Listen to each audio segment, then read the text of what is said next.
Hello everyone, good evening. I am Sandra Isinamak and I'm here for business. Over 45% of Ghanaians are said to be poor. This was captured in the maiden multidimensional poverty index by the Statistical Service. Northern, Ashanti and Volta regions are the top 3 poorest regions. There's more in the following report by Fred Duho. The Multidimensional Poverty Index shows that the poor are most deprived of health insurance, representing 64.6% and 44.1% in sanitation. Meanwhile, 13.2% and 14.1% of the sample population were deprived of asset ownership and school attendance, respectively. Asset ownership, according to the report, classifies individual households that do not have a television, radio, refrigerator and telephone. It further explained that majority of the population may have access to the National Health Insurance card, but the coverage is not widespread, hence causing the surge in health deprivation.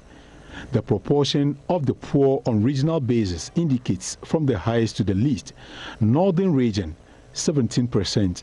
Ashanti, 13%, Volta and Western region, 11%, Brong-Ahafo region and Eastern region, 10%, Central region, 9%, Greater Accra, 8%, Upper East and Upper West region, 7% and 4% respectively. The report was undertaken in partnership with German Corporation for International Cooperation, GIS, United Nations Development Programme and other partners. The Multidimensional Poverty Index measured easy access to education, health, electricity, water, housing, sanitation, cooking fuel, and overcrowding in bedroom. The main objective is to afford the government to achieve the Sustainable Development Goal 2 by eradicating poverty by half and improving the living conditions of citizens while allocating national resources effectively. Standard Chartered Bank Ghana has been given the approval by the Bank of Ghana to pay dividend to shareholders for 2019 financial year. This is despite an earlier directive by the Central Bank for banks to suspend payments due to the impact of the coronavirus pandemic. Board chairman of the bank, Dr. Emmanuel Kuma, disclosed to shareholders in a virtual annual general meeting that it will pay dividends of 1 cedi 50 pesos per share following its strong performance in the year under review. Details in the following report. The bank recorded a strong growth with underlying operating income increasing by 20% from the 2018 results. This growth, according to the managing director, Mansanete, is the highest percentage growth in the last 5 years. As a result of this success, the bank is going ahead to pay dividend to shareholders in contrast to directives from the central bank for a suspension of dividend payments due to the impact of the coronavirus pandemic. According to the board chairman, Dr. Emmanuel Kuma, Standard Chartered Bank is one of the banks given the green light to pay dividends. Although we recommended the non-payment of dividend in the annual report, we have subsequently obtained approval from the Bank of Ghana to do otherwise. The board is therefore recommending a dividend payout of 1.56 Ghana cedis per share. This represents a 50% increase on what we paid for 2018. During the year, 2 new members were appointed to the board. So Sheikh Job was appointed Executive Director, and Mr. Kwabena Nifaini was appointed Independent Non-Executive Director. Managing Director of the bank, Mansanete, added her outfit will be working strongly with clients that are likely to be affected by the pandemic to find a sustainable solution of mitigating the impact. Working with vulnerable clients through this period, we can help reduce the impacts of the crisis on the business. We, however, continue to seek the opportunities in growth areas of the economy consistent with our strategic priorities, which we believe will mitigate the risks. We would also draw on lessons from the difficult periods the bank has been through in the recent past to minimize expected losses. This is evidenced by the recent announcement of our landmark 78 million euro structured financing of the Eastern Regional Hospital in collaboration with the Export Credit Agency of the UK government. Standard Chartered further posted a strong profit before tax of more than 424 million cedis, representing a 30% increase in year-on-year. Parliament has approved a supplementary budget of 11.6 billion Ghana cedis for the Finance Minister to spend. Finance Minister Ken Ofori-Atta, who was in the House today, insisted he never said 54 million cedis was spent on food during the lockdown period, adding the figure is far lower than what was reported. It is truly unfortunate that an attempt has been made to politicize the issue of providing food for our brothers and sisters in need during the lockdown period. It is also unfortunate that the impression has been created that the total amount of 54 million Ghana cedis was used for only hot meals over these 3 weeks of a lockdown period. Mr. Speaker, permit me to provide some clarification on the issue. We estimated we will need an amount of approximately 40 million to provide hot meals to the vulnerable at 5 cedis a pack during the lockdown period. However, out of this estimated amount, we spent some 12 million on hot meals, including the cost of distribution. Mr. Speaker, government budgeted 40.3 million for basic and cooked food items. We spent 42.2 million. It is this 12 million spent on hot meals with the 42 million spent on uncooked food items that gave the total of 54 million as stated in the mid-year review. Mr. Speaker, the 12.1 million for hot meals fed over 150,000 people during the lockdown, including the cost of transportation and other operational costs. Away from that, telecom giant MTN has revoked the licenses and blocked access of nearly 50 merchant agents for overcharging their clients through mobile money transactions. According to MTN, the action followed several complaints against the merchants. The affected merchants thrown the Bolgatanga office of MTN to demand explanation for the action against them. They were made to write down apology letters and sign a bond not to repeat the offense. Some of the merchants spoke to Joy Business. Yesterday, I experienced something that I don't like it at all. My SIM just got blocked. Then I cannot send, I cannot do cash out. And that is very bad. So in fact, I'm looking for a lawyer to defend me in court with MTN because this is very nonsense. If I'm doing business with you and you are not happy about it, you tell me so that I'll stop the business. It's an agreement with it. So why should you block my business? Since yesterday, I have not done anything. So it means I'm losing. Is it true you're overcharging? Nothing. That is the problem I'm even facing. If you know I'm overcharging, come to me. We're doing business together. Come and check. I am writing everything. Everyone who comes to do any transaction, I write. Just come and do general checks and call some 5-10 people and find out whether they paid extra money. I just picked my phone yesterday afternoon to do some transaction. I tried and then I got the feedback that sender account is inactive. So when I saw it, that I thought maybe it's network problem or something like that.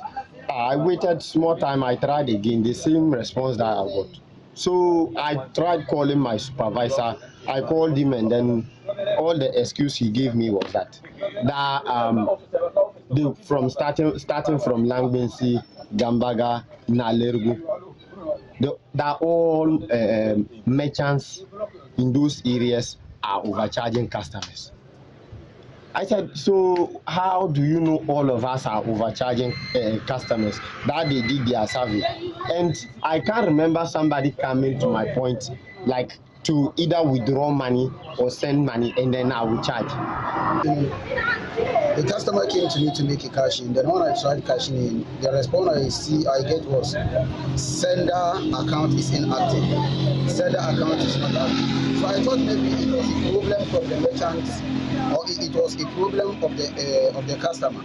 So later I tried it. I traced on my own listen, then I saw that it was a problem from mine. So when I called the MTN office, what they told me was my account has been suspended because we charge customers or we overcharge customers. And I saw to it that if even you are suspecting that we charge customers and you are going to suspend my account, you should signal me so that I'll have an information of what is going on. Because we also do business and we use our monies into the business. So once you block my account without notifying me, all of a sudden customers come, then I don't know what to do. It means the business is of no use. we don't only do MTN mobile money, we do Vodafone cars as such. But we've never experienced anything like that from the Vodafone people. So today I had to close up my business, take a motor, buy fuel, since yesterday I had to run from here to Bolga, all only for them to tell me that I should sign a bond that I will never charge customers. But we'll do that, and when we get a response, we'll bring it to you in our subsequent bulletins. Now, Joy Business is holding a very important discussions tomorrow focusing on sustainable jobs during and after COVID-19. The Joy Business Jobs and Salaries Roundtable, which takes place at the Labadi Beach Hotel, will bring together key players in the employment industry to deliberate on these issues. Head of Business Programming here at the Multimedia Group Limited, Odilia Ntiamwa, has been prepping us ahead of that program. But certain companies are just going straight away, just issuing half salaries, sending people home without really telling them. At what point should companies even make a disclosure of what is actually sitting on their books? Should you really know as an employee? All of these things are some of the things that we'll be discussing. Interesting you bring up salaries, because I've been bugging you for a raise, so we'll talk about that. We'll talk about that after the program. That's a good one. And so what speakers are we expecting at the event? Yeah, so we're expecting Frank Adeto, who is with the ILO. We're expecting also Rose Annan, who is coming from the National Labour Commission. We're expecting Labour expert Austin Game. Austin Game is actually one of the framers of the labour law in 2003. So it's very good that we get him there to put it in proper perspective. I'm hearing that there's actually going to be a review pretty soon. So this conversation really sits at the right place. Nice. Bryce Rekubrobe, who's the Deputy Minister for Employment, he'll be there providing proper perspective as to what government is doing, looking at the long haul. There have been changes in what we even do now at the workplace. Companies are looking at working virtual. If we're going to do virtual, it means that it's likely that some people will lose their jobs. What is also the skill set for us as a people going virtual? And when you look at our educational system, does it fit into this kind of skill set that we're looking at? So that is why we will have somebody like the minister actually there. We're also getting Alex Rimpong, the Ghana Employers Association also there, and then the TUC boss will also be there. Interesting lineup. So that event is tomorrow, July 30 at the Labadi Beach Hotel. We will bring together key players as we head and that sound clip to deliberate on some of the issues confronting jobs in the country. Away from now, time now to check some other headline stories making headlines locally. And Ghana is less industrialized today than it was in 1970. That's according to the IEA. Well, let's find out more in the Business News Summary. Director of Research at the Institute of Economic Affairs has said that Ghana is less industrialized now than it was in 1970 under the first president, Dr. Kwame Nkrumah. According to Dr. John Kwache, many of the industries established under Dr. Nkrumah have all been run down, privatized, and some left to go waste. Dr. Kwache said manufacturing output in particular as a percentage of GDP has dropped from 15% to 10% today, and the deindustrialization of the country in the past 50 years has retarded Ghana's socio-economic growth. Aviation Minister Joseph Kofi Adda has warned of impending forceful removals of communication masts belonging to telecommunication and media companies that are impeding work and effective operations at the Wa Airport after earlier warnings had been ignored. According to the minister, who was speaking on the floor of Parliament to update members on progress of the work, the masts, 8 in number, are sited in the airways or approach path around the airport, and they belong to the Ghana Broadcasting Company and some other media firms. The Accra Regional Police Command on Tuesday night arrested the leadership and some members of the Abosokan Spare Parts Dealers Association in Accra. The arrest follows the decision by the association to shut all retail shops belonging to foreigners in the enclave. More than 100 retail shops belonging to foreigners were locked by the association, whose leadership has vowed not to open them because they are engaged in retail business in contravention of the trade laws of Ghana.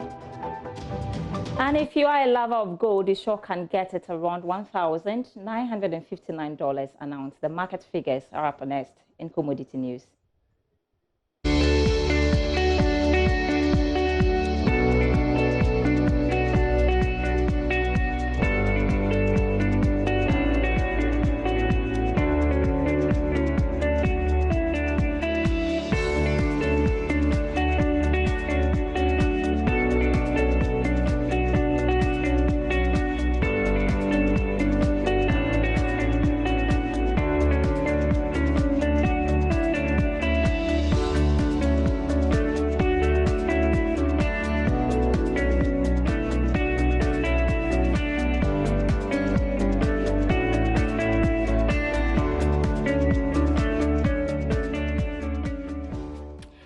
all for Business Tonight with me, Sandra Esinamap, and there's more news on myjoyonline.com/business. Do stay home, stay safe, and stay beautiful. Thanks so much for watching.